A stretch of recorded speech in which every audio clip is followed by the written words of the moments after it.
Hi, I'm Donna Jordan from Jordan Fabrics. Today, I'm going to show you how to make a quilt called Ocean Currents. This is designed by Pine Tree Country Quilts. I'm very excited to get started, and I've actually already stitched up one block. I like to make a block before I make a whole quilt sometimes to make sure that the colors will work in the patchwork. So these are the fabrics I'm going with. They're all Hoffman Batiks. I've got a couple 1895s, that's these plainer ones here, along with a light background and a wavy ocean fabric. And then this great big wild print will be the outside border and the setting triangles. To make the quilt, we need various amounts of different prints, and the pattern referenced the fabrics that they used when they made their quilt, and they're labeled A through F. So I went ahead and made my own little chart. Fabric A, the wild purple, B, the wave, and on down. So I can identify which print is going to go where when I cut the pieces. The pattern has very, very clear instructions for how to cut each piece. And I can't give you all the sizes because it's not my pattern, but they are very easy to follow.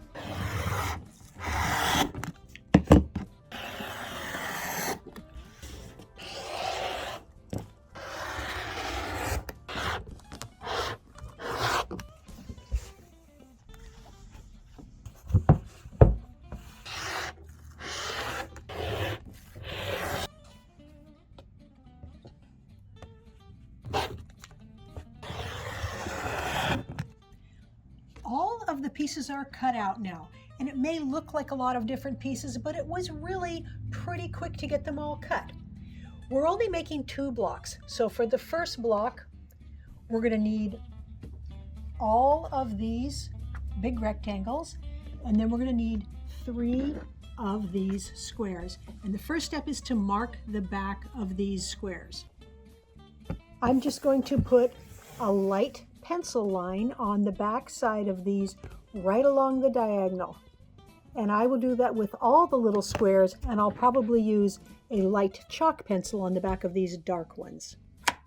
Let's start with these light rectangles.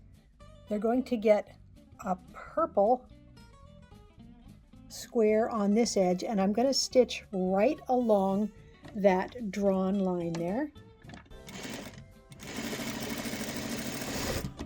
And you can tell if your sewing is accurate by flipping this over and seeing if all of your raw edges match up. Now we're going to add a blue square onto this corner, and it's going to go with the line going the opposite direction. So I'm going to line everything up, stitch along there.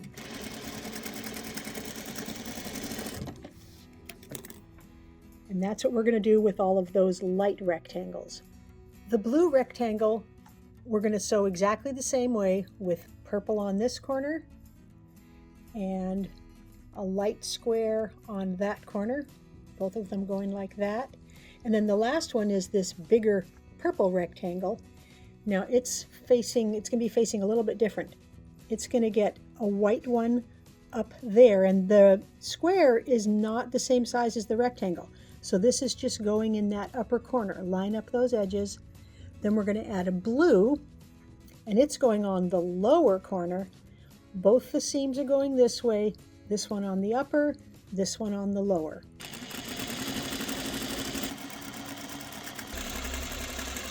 There are other options besides marking the back of the squares. You can mark your sewing machine, or there's this special tape you can put on here that will give you a line down there, and that way you save the time from drawing all those lines. You put the point up at the needle hole and this corner on that line,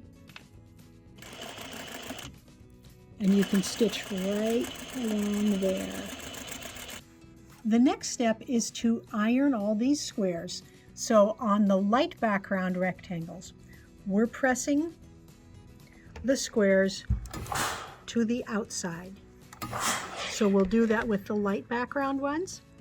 We will also do that with the blue background ones. Then the purple rectangles, These, we're going to press everything toward the middle. So I'm flipping those extra pieces toward the purple. And the last step is just to trim off all the excess. We're going to trim all this excess down so that we only have a 1/4 inch of seam allowance left. So that's how we do it on this guy.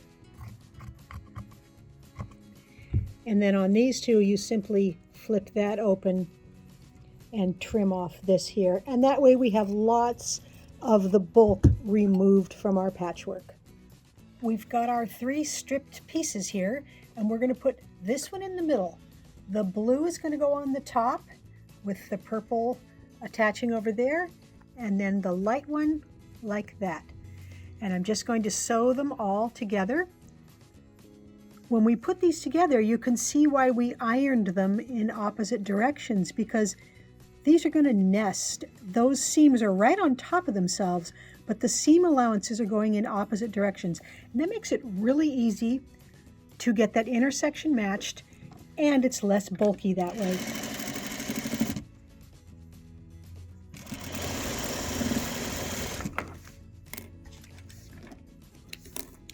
I'm going to press the seam allowance toward the purple there. So I'm just pulling it open, putting my finger there to anchor it, and then drawing my fingernail or the pad of my finger right down that seam. Same thing here. When we put these two together, right here, those seam allowances, they're going in opposite directions again.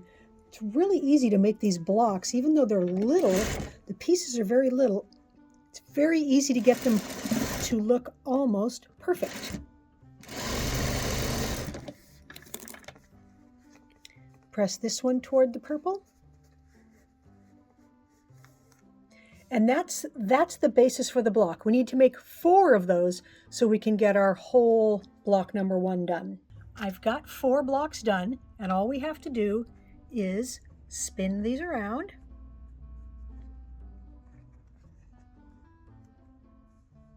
And stitch them back together. So we'll fold that over there, and that there, and stitch right down the middle.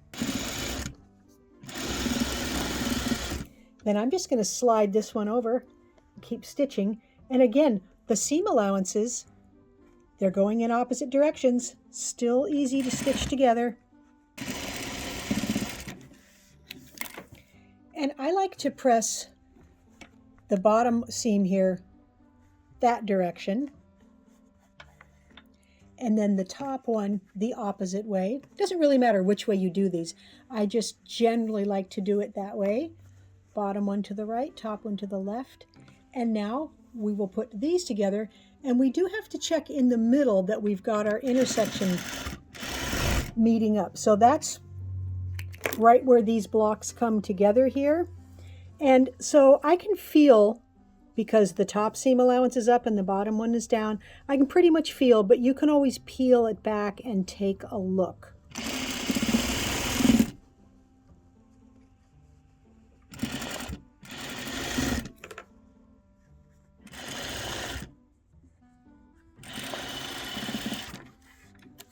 And here is what the finished block looks like. We've got a nice pinwheel effect here, kind of a lightning bolt effect. So I'm going to iron this up and make all the rest of the blocks. Those blocks are all done. The next step is to take the D and the F strips, the skinny ones, over to the sewing machine. Take one of each. We're just going to sew them together on their long edges. We're making a strip unit. When you make strip units, you want to make sure that you don't stretch either one of them. You can pin them ahead of time, or you can make sure that you just lay them on top of themselves without stretching the top or the bottom, and then use that 1/4 inch seam all the way down.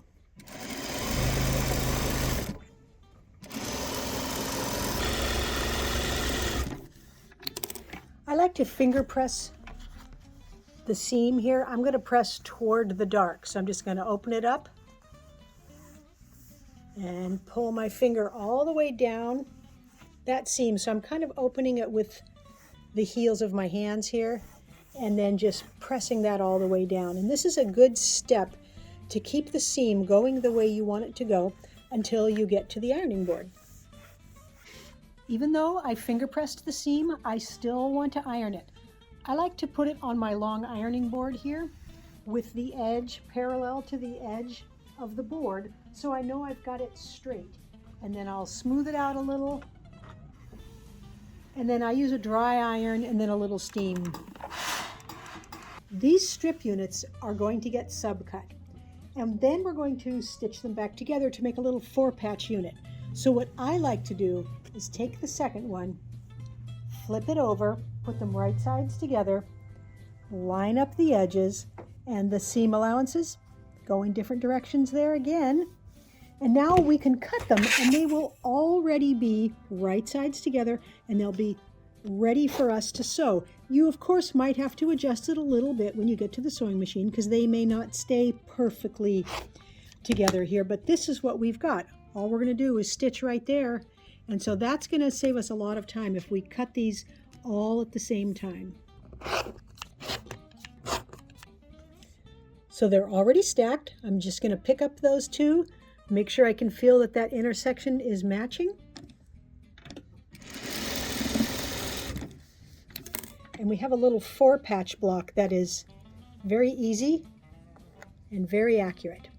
The next step is to take these rectangles and some little squares and these rectangles and the opposite color squares over to the machine.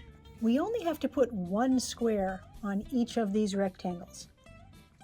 And you can mark them with a pencil if you like, or you can use a line on your machine like I showed you earlier, or that tape, and just stitch the contrast color just like that. This one gets stitched exactly the same way.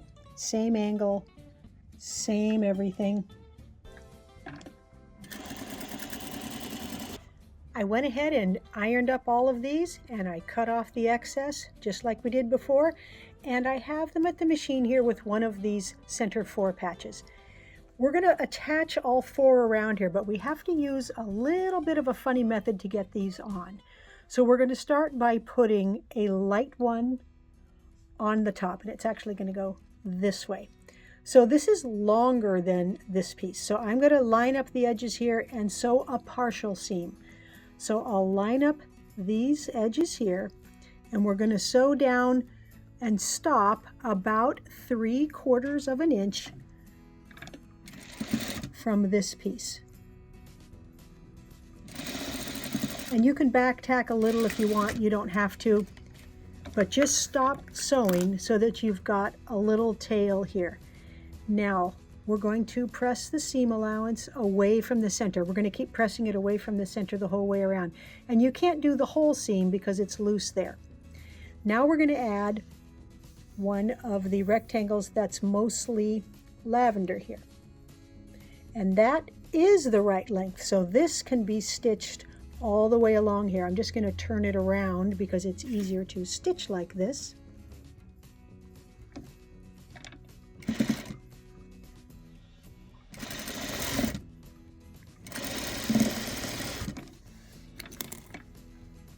And again, press that seam away from the middle. Now we're going to add another light one, and it's going to go just like this. So it is exactly the right size.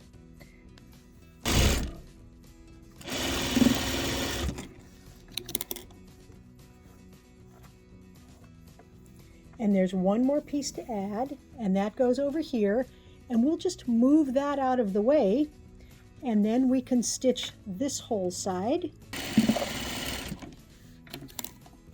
And the last step is just to finish up this last partial seam. So I'll just fold that like that. Start back a little from the last sewing, so I'm overlapping a little.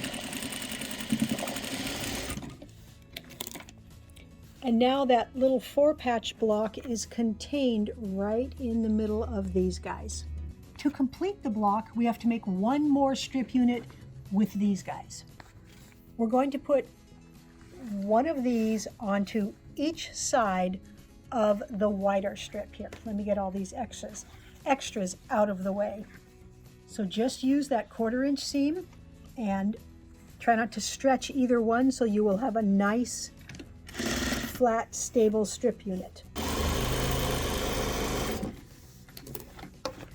Then we'll put that other strip on the far side, and both of these seam allowances will get pressed toward the middle.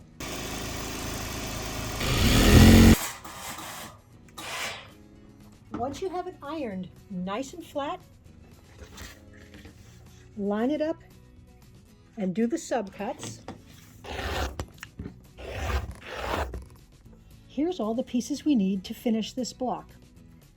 These bigger rectangles, they go on the sides, and then these strip units will fit exactly on the top and bottom.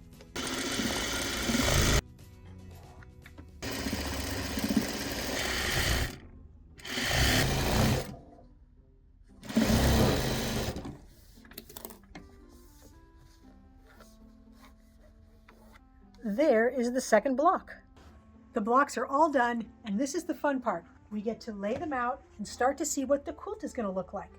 We have 4 of these in the first row, and they go in opposite orientation. So the first one's like that, the next one gets turned. Third one is just like the first one, and the fourth one gets turned again. Second row gets 3 of these blocks, and they're all exactly the same. It doesn't matter which way you turn them. They look the same no matter how you spin them. That's all the blocks.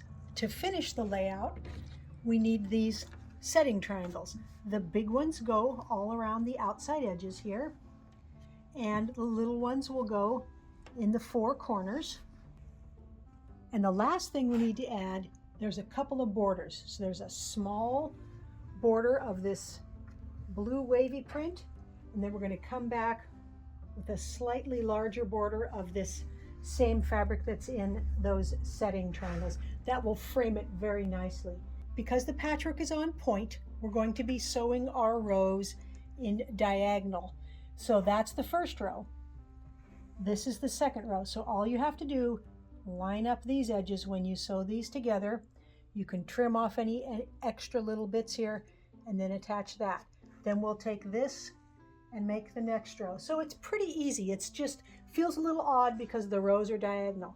So I'll get all this stitched together and we'll get the borders on, then we can see what the whole quilt looks like. The Ocean Currents quilt is all done, and I honestly could not be happier with it. It seems like the last quilt I make is always my favorite, but this one really stands out. I like that this is very dark compared to that background, and it almost makes a square here that purple part is floating on top of. And these, which are supposed to be waves curling around, it almost looks like the old monkey wrench block that's a traditional patchwork block. The borders and the setting triangles, they look just great. It's a really nice size. It's about, let's see, 55 by 70. It's a nice throw size. Very fun to make. The blocks were pretty easy. When I first started cutting all the little pieces, it was a little confusing, but as soon as you start sewing them, very, very simple. I don't know if you've noticed, but I haven't actually quilted this yet. This is just the top because my quilting machine is still being serviced. But here's the threads that I would consider using. Of course, a nice light lavender is going to blend in. That's not going to show anywhere. This is a very blue lavender, and that's going to show a little in the dark, but that might look nice with some nice wavy quilting. The blue looks just perfect. And then here's another option. This is variegated thread, but I don't think you'll see the different colors when you quilt it. I think I would go with the blue. Keep in mind, even though the quilt pattern is called Ocean Currents, you don't have to use ocean colors. I made a couple more blocks here in earth tones. We've got that one there and this one here. And I also did these colors closer together so there's not as much contrast as we have in my pattern here. And I really like the way this looks. Thanks so much for watching our video today. We hope you enjoyed it. And if you have questions, leave them in the comments section and I'll be sure to answer them. Now at the end of each video, we like to do a giveaway. Today's giveaway is called King's Crown. This is the King's Crown pattern. You can see the crown right here. It also makes a big star. These are beautiful Hoffman batiks. It's got that swirly pattern on the back side, and it's very easy to enter our giveaways. All you need to do is click the link right below this video that says giveaway and put in your name and your email address, and you might be the lucky winner. Now, if you like our videos and you want to support us, the best thing you can do is subscribe to our YouTube channel. That really helps us out. Happy quilting!